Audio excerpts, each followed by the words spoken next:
Hey everybody, this is Brian with Bear Cards 34, back for part 2 of the 1990 Topps and Friends showcase. So we're going to start things off real quick with a couple of mentions here. Number one, this Fleer update, Eric Davis. Shout out to my viewer Wesley John 87, who noticed that he's listed as a wide receiver as opposed to cornerback. So that is an error for his Fleer rookie card. And then also, if you guys follow my channel, you know I'm a big fan of Utah State and Utah.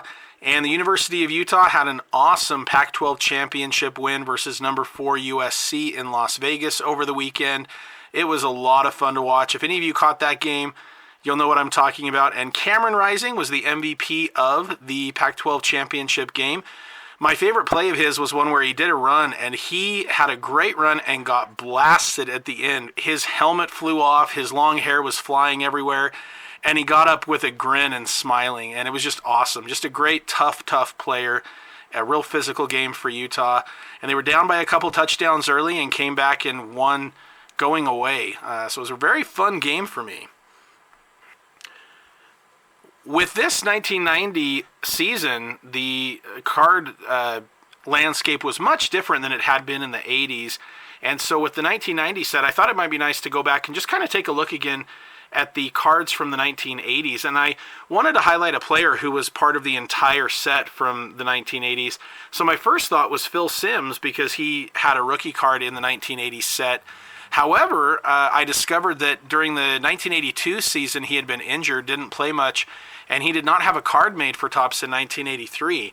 I also had thought that, Joe Montana would be a good one. However, his rookie card did not come out until 1981, and that was the last card I needed to complete the entire run of Topps football cards from 1980, the 1980s. My buddy Mike hooked me up, gave me a really good friend deal on that rookie card, which I loved. However, his card should have been made in 1980, but instead it was Steve DeBerg, who was the starter for the majority of that season. And so unfortunately, Montana did not have a rookie card that year. So I thought about another player that I loved, even though he was on the Packers. Despite that, for a lot of my childhood, he was actually on the Buffalo Bills. However, I was a big fan of James Lofton. That on the left is his 1979 Topps rookie card. So if we take a look at all the set designs from the 80s, we had his second-year card in 1980. Then we had his 1981 card right here. His 1982. And so you can get a kind of a look at the designs for each of those years in the 80s. 1983, 84, 85, 86, and his final card with the Packers right here in 1987. He spent a little time with the Raiders. That's his 1988 card. And then 1989 Topps traded. We have him there with the Bills.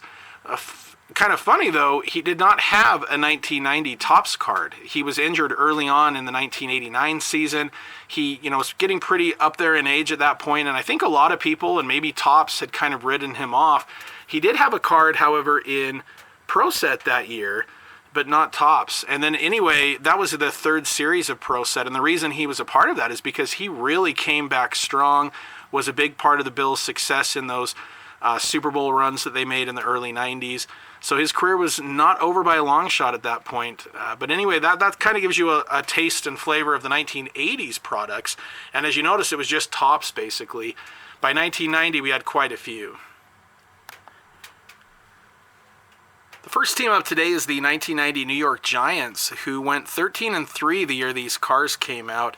They ended up winning Super Bowl 25 versus the Bills, 20-19.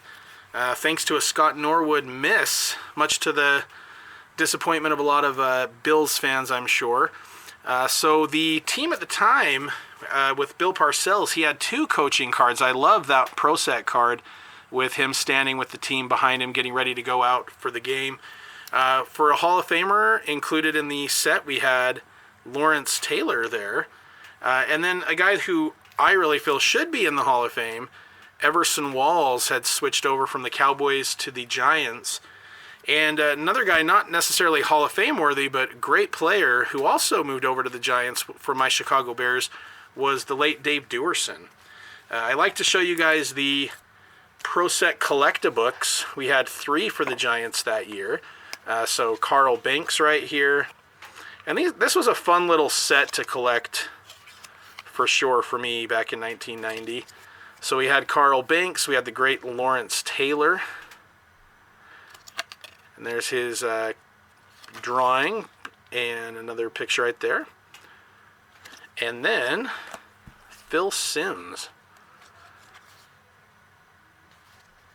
So when I'll get to this in a minute, but with the Giants, they won the Super Bowl in 1990, but Phil Simms was hurt for some of that run, including into the playoffs there. And then for Super Bowl Supermen, we had one. We had Carl Banks, who was featured in that set. But they also had this Phil McConkey scored on a deflection. I think it was a Mark Bavaro pass, and he caught the deflection and went in for a touchdown. You can just see the joy on his face for that. Pro Set also had a couple of Pro Bowl cards for the Giants. We had Lawrence Taylor and Dave Meggett, and we also had 3 All-Pro cards from Score. That included punter Sean Landeta, who was a very successful punter, Dave Meggett as a punt returner, and of course Lawrence Taylor, All-Pro linebacker with the Giants. Lawrence Taylor also had this insert in the Fleer set, the All-Pro card. I mentioned that the Giants won the Super Bowl. This is actually a 1991 Pro Set card that carried over the design of the Super Bowl wins from the 1990 set. So this was a Super Bowl collectible from 91, but it showcases that Super Bowl run that they made in the 1990 season. They also had these cards from 1990 where they would do the Super Bowl MVPs, and another 1991. This is another collectible, and this one's hard to find. I opened a lot of 1991 Pro Set. Never pulled this card. I purchased this off eBay a little while back. So as you can see, this is a 1991, and it's Super Bowl or MVP collectible number 25. So they carried on the tradition a year later. But I wanted to show that card since Otis Anderson had won the MVP that year. He was a great story. Pro Set also included the Comeback Player of the Year for 1989. And he ran for over 1,000 yards in 89. So here is his Topps 1990 card. And he was featured in a 1,000 yard club card as well. Score also did the Ground Force card for Otis Anderson. And this is the Crunch Crew of Lawrence Taylor. I really like the line on this card here. Phil Simms likes his OJ for Otis Anderson, who also went by OJ Anderson. We had a Top Gun, or a Hot Gun, of Phil Simms. And I always loved the picture on this card of Carl Banks, so I wanted to show that. That's him forcing a fumble on Seattle running back Derek Fenner. But I just think that's a great action shot there. Score also included the Young Superstar cards. This is a little set from Score and included Dave Meggett. And then John Madden with his All-Pro team. We had Matt Barr, Sean Landeta. He picked quite a few Giants players. John Jumbo Elliott. We also had Eric Howard. Raina Thompson for special teams. Lawrence Taylor. Pepper Johnson. And, of course, Otis Anderson, again getting some love from John Madden late in his career. And Dave Meggett as a return specialist.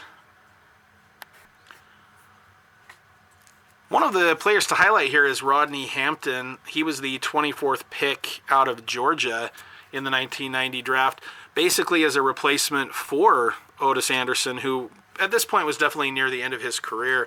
Little did they know he was going to do what he did in the Super Bowl. However, long term, this ended up being a really good draft pick up for the Giants. So here are a few of Rodney Hampton's rookie cards. We have the Topps rookie, and so this wouldn't technically be a rookie card, but part of the Topps traded set of him with the Giants in uniform.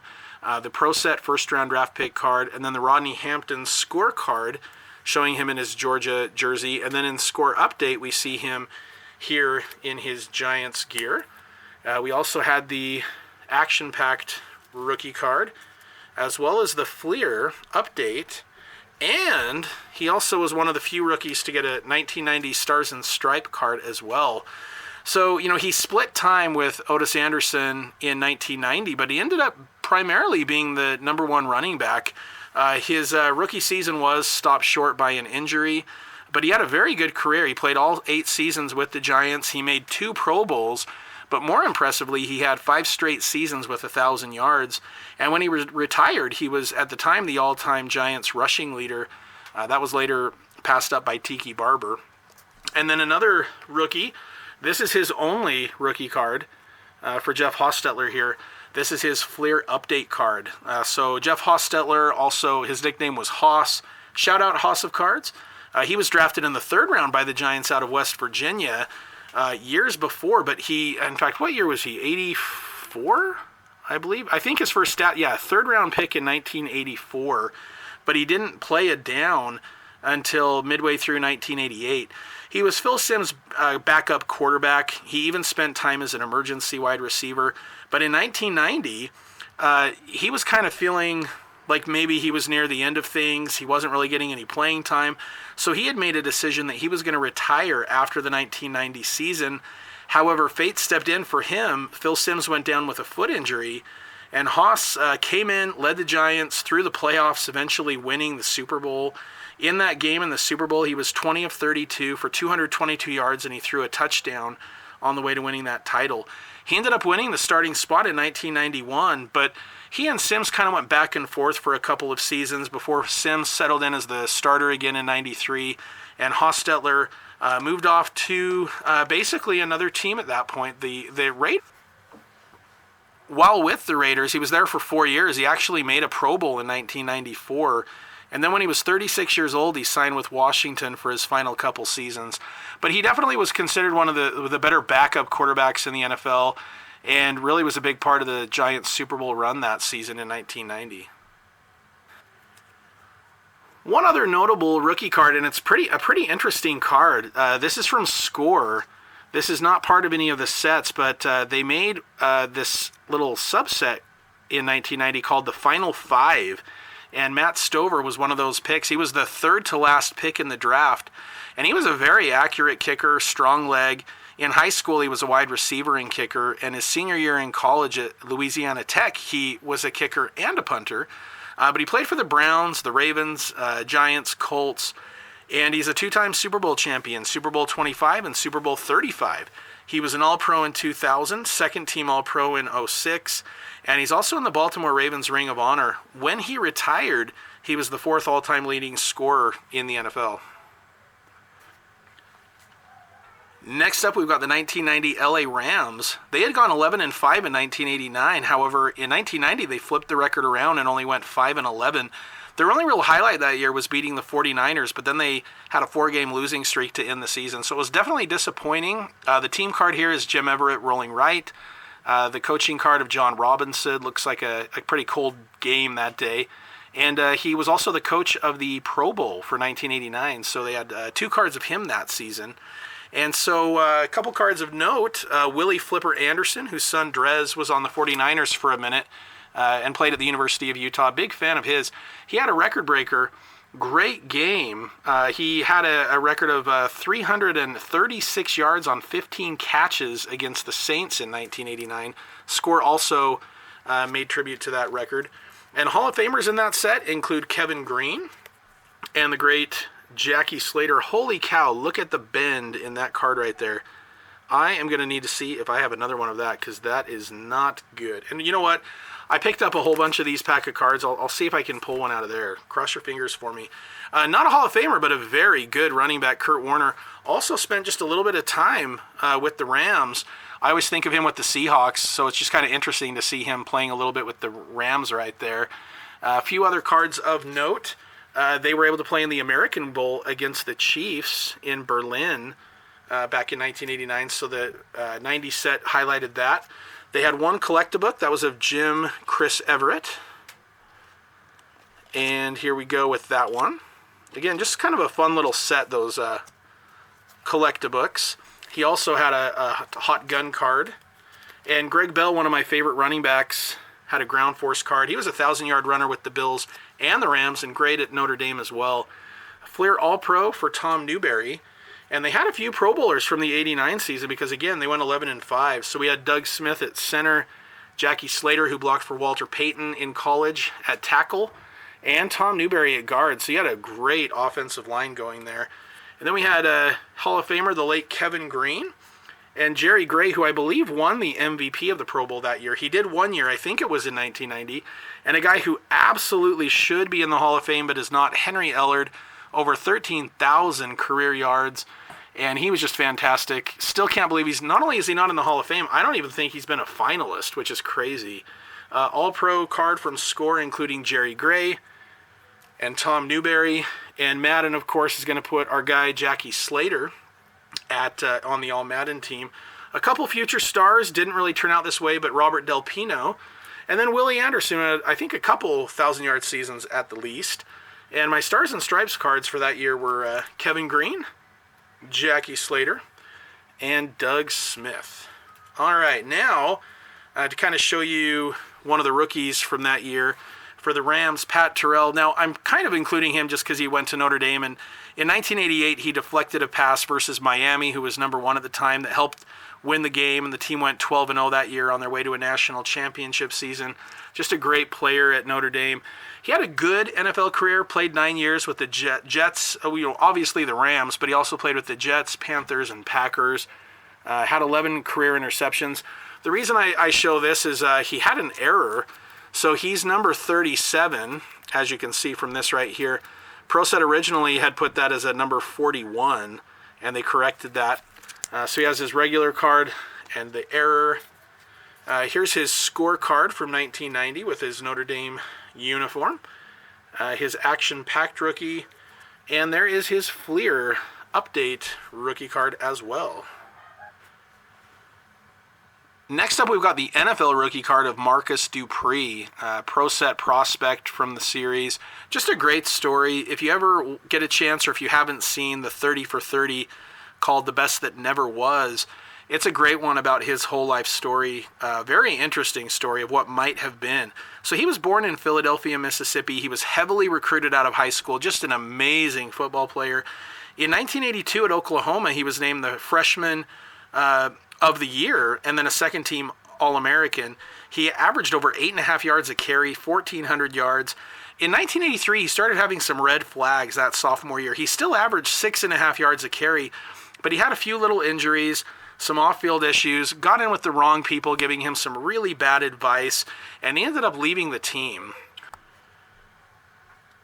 Now, I also have his score update rookie card. In 1984, he ended up being signed by the New Orleans Breakers, and this is his second-year USFL card right here. He was an underclassman and ended up going over to the USFL because they agreed to let him play. He even scored a touchdown on his first possession with the USFL. He had 684 yards that year, showed some flashes, but he was often injured. He had a couple 100-yard games. By 85, his second year, he suffered a very serious injury, had ligament damage in his knee. He was only 20 years old, and he was believed to never play football again at that point. However, after being out of football for 4 years, he got in with the right kind of people, my guy Walter Payton. So Walter ended up befriending Marcus Dupree. They were kind of doing a little bit of business stuff together, and he really encouraged Marcus Dupree to get in shape. He had gained over 100 pounds, wasn't doing very well, and Walter encouraged him to get in shape and to do everything he could to try to make it back to the NFL. And Marcus Dupree took that really seriously. He ended up losing over 100 pounds in 3 months and could run the 40 in 4.3. So the Rams, who had taken a chance and drafted him back in 1986 just in case he could ever play again, and the Rams liked what they saw. So after 5.5 years away from the game, he was back. And in week 9 of 1990, he had 4 carries for 22 yards. What's really cool is you can see he was actually number 22, but he changed his number to 34 for this guy right here, Walter Payton, as a tribute to that. And I thought that was pretty cool.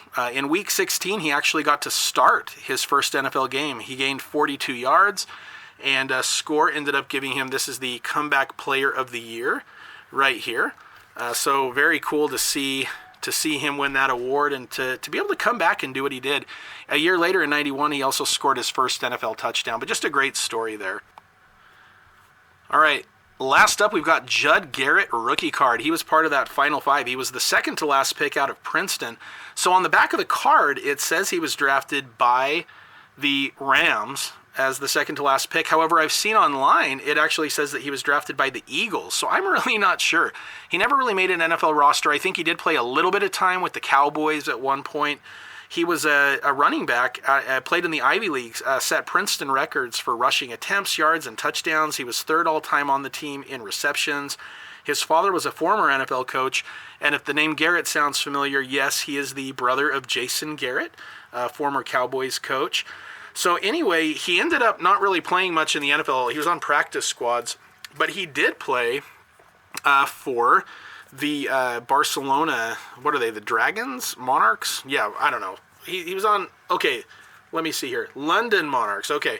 So this right here, this is London Monarchs team card. What's funny, though, is that's Judd Garrett getting tackled for a safety, it said on the back of the card. But he had a few World League cards from Pro Set. One right here, the World Bowl replay. He led the team in receptions in that game and did really, really well. Here's his World League. He was the World League receiving leader that year as a running back. He hardly carried the ball at all, but he caught 71 passes. The next closest, I think, was 59 in the league. So he really did well out of the backfield. And here's his base card for the London Monarchs right here. So again, had a really nice career with the World League. Last up today, we've got the Eagles. So I guess it's appropriate then whether Garrett was actually drafted by the Rams, like it says here on the back of the card, or the Eagles, like it says online. Here's the Eagles. They were the next team in the top set. So Anthony Toney bangs into the line.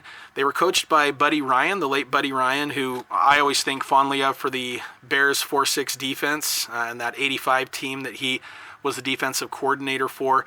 The Eagles went 10-6 in 1990, the year these cards came out, but they lost to Washington in the wild card game, 20-6. A couple of Hall of Famers in that set, Reggie White and Chris Carter, just before. So in the Tops update, we see Chris Carter with Minnesota, where he ended up carving out a Hall of Fame career there. So this next player I'm going to highlight, he's not in the Hall of Fame, but he is in my Hall of Fame, and that is Jim McMahon, the punky QB. So after a year in San Diego, a year there with the Chargers, he went over to the Eagles when Cunningham got injured. So Cunningham got injured, and he came in and played pretty well for them. So there's his action pack card with the Chargers, and then in the update, they also have him there with the Eagles. And then he also has this Fleer update card. So he's in the Bear Cards 34 Hall of Fame, we'll say that. All right, Pro Set made some Pro Bowl cards. We had Keith Jackson, who was a really good tight end for a while there, as well as Eric Allen, Hall of Famer, the late, great Reggie White, and Randall Cunningham, who was just a great player. Had he not been injured, his numbers might have been good enough to get into the Hall because he was a dominant quarterback and ahead of his time. All-Pro cards from Score, Keith Jackson and Reggie White. I also have an Eric Allen Stars and Stripes card. And for the young superstars, we had Eric Allen, Keith Jackson, and the late, great Jerome Brown, who I believe, he was well on his way to a Hall of Fame career. Unfortunately, had a car accident and lost his life. But he was a great player, one of my favorites as well. And for the All-Madden team, we had Keith Jackson, Keith Byers, really good fullback running back, caught a lot of balls out of the backfield, Randall Cunningham, another Reggie White card, of course he would be on the All-Madden team, and another Jerome Brown right there. We have the Hot Gun of Randall Cunningham, and Randall Cunningham also had a collect-a-book. So he was had a great arm. He could run, he could punt, he could do it all. Just a great player there for sure. The Fleer All-Pro cards, we had Eric Allen, and again, these were inserted randomly in packs, and Keith Jackson, and we also have a Reggie White, which for some reason I did not take out, but trust me, he was an All-Pro as well. Okay, so two rookie receivers to highlight before I open another pack of 1990 Tops. We have Calvin Williams, there's his Tops traded, his Score update, his action packed, and his Fleer update. So those are his rookie cards from that season. He was a 5th-round draft pick. He was actually the 3rd wide receiver chosen by the Eagles, Mike Bellamy was picked ahead of him, but didn't really have much of a career in the NFL. However, Calvin Williams did really well. He earned a starting spot as a rookie, and he broke the Eagles' reception touchdown record with 9 touchdowns. He made the all-rookie team, and he also led the team in touchdown catches in 1992 and 93, and in 93 he had 10 touchdowns, which is pretty great. His best game was in 1993. He had 8 catches, 181 yards, and 3 touchdowns. And his teammate from that draft class, Fred Barnett, also did very well. So he had a tops, he had a pro set. He also was one of only a couple rookies that made the All-Madden team. So he has a rookie card there from the All-Madden team, and then the action-packed rookie as well. Fred Barnett actually wrote me back. I have one of the blasts from the past throwback videos with him autographing this card in gold ink. It is awesome. Let me see if I can find that. Okay, here it is. There it is right there. Check that out. Isn't that awesome with the gold border and then the gold ink auto? Shout out to Fred Barnett back in 1990 for autographing that for me. Very much appreciated. All right, so that'll do it for today. I am going to go ahead and open one more pack of 1990 football. If anyone is interested in the gum, message me on Instagram. I'll save this for you. So here's our gum stain, and this is one of the shames of, cards that are in this for so long. So this Hall of Fame Bruce Smith, that would be a nice card to have, has the gum residue on it. All right, so let's see here. Oh, hey, bonus, very cool. So our 1,000 yard club is Barry Sanders, my all-time favorite non-Chicago Bear. So we got a Rodney Carter, Jeff Bryant, Ben Smith, another Eagles rookie. I think he was their highest drafted rookie that season. Didn't have a great NFL career, but did okay. Double Decker by Oliver and Williams. Those two were good teammates together. Ernest Givens, Leonard Griffin, Danny Peebles, Mike Lansford, Marion Butts, Dave Meggett, top super rookie, Scott Norwood, who wouldn't be doing that a year later, Dino Hackett, Mike Peel, and Albert Bentley of the Colts. So there you go. Really nice to get the Barry Sanders 1,000 yard club for sure. All right, that'll do it for today. I'll be back hopefully in 1 week with another round of the 1990 Tops and Friends. Feel free to like and subscribe, and I always appreciate your guys' comments. It's fun to interact with you guys about a time period and a set that I hold near and dear. Definitely a very sentimental time, to go back with all the nostalgia of 1990, the players, the cards that came out. It's always a lot of fun, so I appreciate you guys watching. I know these are long videos, but hopefully if you stick with it, you find them interesting, like I do. And anyway, I'll be back with more videos in the near future, and as always, go Bears.